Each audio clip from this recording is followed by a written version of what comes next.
amazing provincial province of Misamis Occidental. This is an initiative of the provincial government of Misamis Occidental. Yesterday, we went to what we call Maldives of Mindanao, still another initiative funded by the provincial government of Misamis Occidental. They constructed it using their own 20% development fund. What a monumental and big project, no? They completed it without even a single centavo of loan coming from the bank. And another big project also is the AGG. This is the Ascenso Global Garden. Tomorrow we'll visit the Sapang Dalaga floating cottages and the boardwalk somewhere in Calamba. These are just the few projects I name as the initiatives of the Misamis Occidental leadership through Governor Raminal.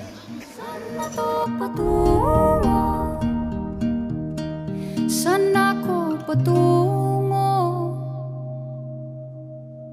Dahan-dahan nating simulan muli ang paghakbang.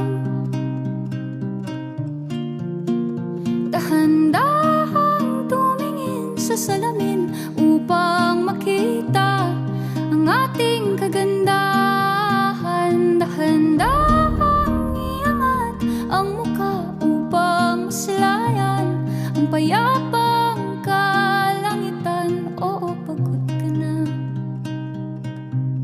pero di ka nag-isa,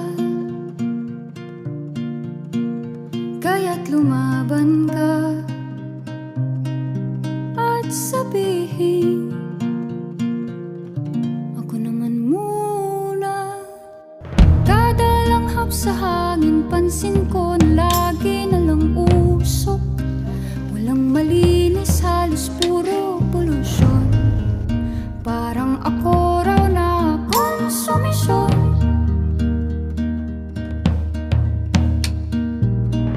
Gulong-gulo ang isip, san ba lulugar kapag nagkamali?